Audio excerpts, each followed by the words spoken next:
Have you ever sat down to meditate, determined to find a moment of peace, only to end up feeling bored, distracted, or even more frustrated than when you started?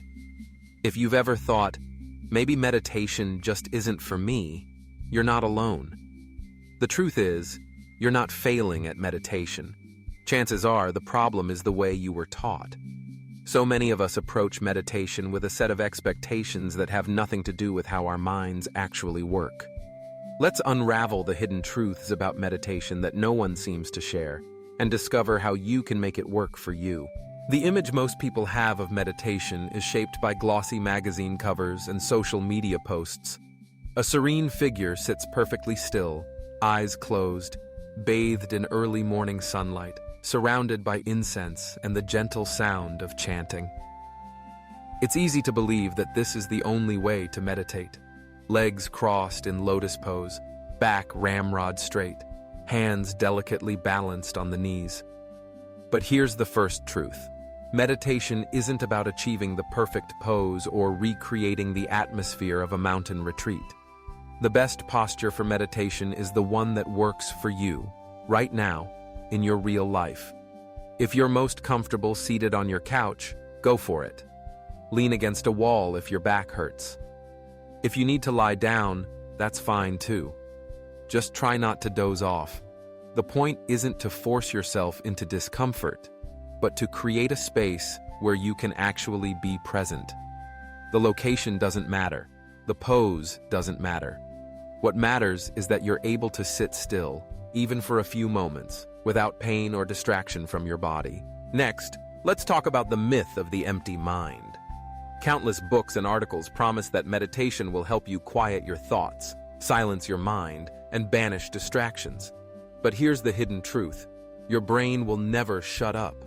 That constant stream of thoughts, reminders, worries, random memories, isn't a sign that you're failing at meditation. It's just what brains do. Meditation isn't about forcefully silencing your thoughts. It's about noticing them, observing them, and letting them pass without getting caught up in the story. Each time you notice a thought and release it, you're exercising a kind of mental muscle. That's the rep.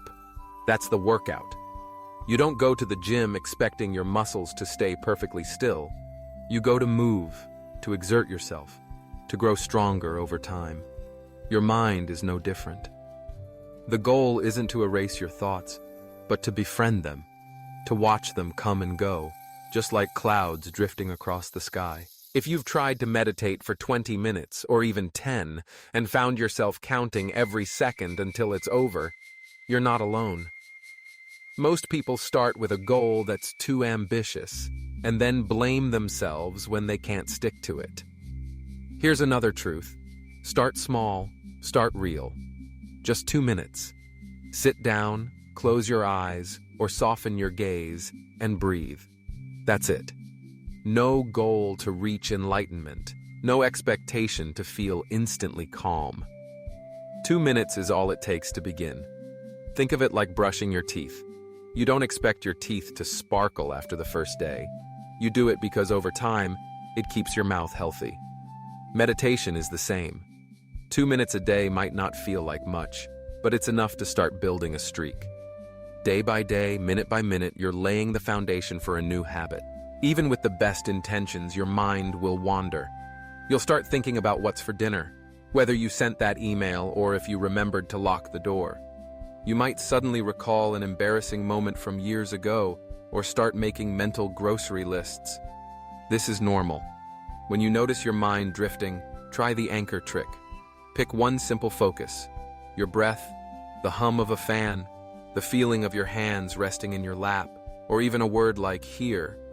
Each time your thoughts wander, gently bring your attention back to that anchor.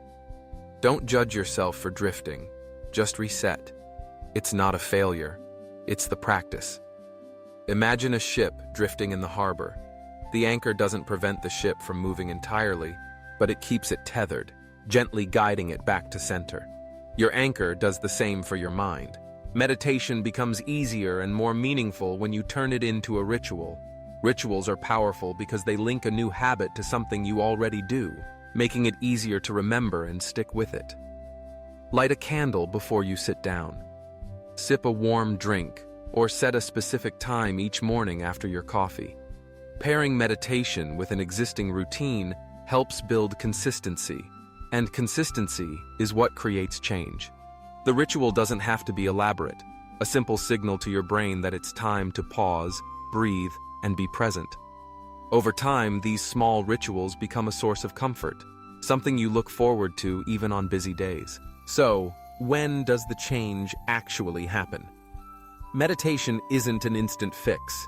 You won't suddenly start levitating or experience dramatic revelations after a few sessions. But if you pay attention, you'll start to notice subtle wins. Maybe you don't snap at your coworker when they interrupt you for the third time. Maybe you find yourself staying calm in traffic, or responding more patiently to a difficult conversation. These moments of calm aren't accidents. They're signs that your nervous system is slowly rewiring itself. In the silence of your practice, your brain is learning new ways to respond to stress, frustration, and uncertainty. You're building resilience, even if you don't realize it at first. There will be days when meditation feels pointless. There will be sessions when your mind is racing and you wonder why you bothered. But over time, if you keep showing up, you'll begin to notice a shift. The world doesn't get quieter, but you do.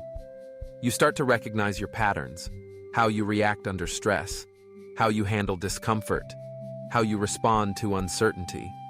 Meditation isn't about escaping reality or achieving a blissful state. It's about meeting yourself as you are in this moment. It's about learning to be okay with imperfection. It's about becoming friends with your own mind instead of fighting against it. You don't need to escape to a temple or spend hours studying ancient techniques. You don't need expensive cushions, elaborate rituals, or secret mantras.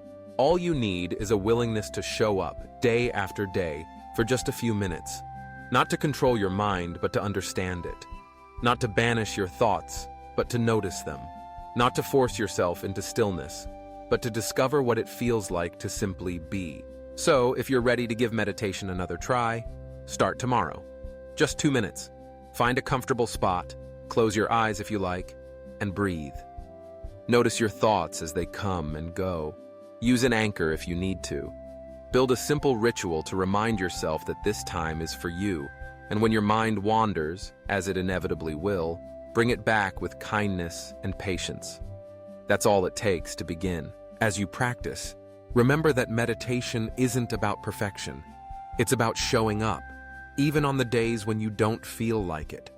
It's about building a relationship with your own mind, learning how to be present in the midst of chaos. The real rewards of meditation aren't found in instant calm or dramatic breakthroughs. They emerge slowly, in the moments when you choose not to react, when you find yourself smiling softly at a challenge instead of bracing against it. Think of meditation as a gentle rewiring of your nervous system. Each session is a signal to your brain that it's safe to pause, to breathe, to exist without rushing or striving. Over time, these signals add up. You might notice that you're less reactive, more patient, or simply more aware of your own thoughts and feelings. The world doesn't change, but your relationship to it does. If you've tried meditation and it hasn't worked, don't give up. The problem isn't you. It's the myths and expectations that surround the practice. By letting go of those rules, starting small, using an anchor and building a ritual, you can make meditation work for you in your real life.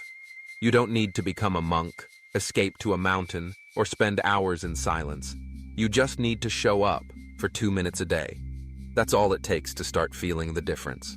So tomorrow, find a quiet moment. Sit down, breathe, and notice. Let your thoughts come and go without judgment. Use an anchor if you need to, and build a simple ritual to mark the time. Be gentle with yourself. The change you seek is already happening, quietly, beneath the surface.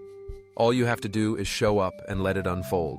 And remember, meditation isn't about escaping your life. It's about learning how to live it, fully, with presence and compassion. The hidden truth no one shares is that meditation is for everyone, even you. All it takes is 2 minutes, a little patience, and the willingness to befriend your own mind. Try it tomorrow. You might be surprised at what you discover. If you found these insights helpful, don't forget to hit the like button and subscribe to the channel. Your support makes a real difference and motivates us to keep sharing practical tips and inspiration with you. Every like and subscription helps us reach more people, so thank you for being part of this journey. We truly appreciate your encouragement.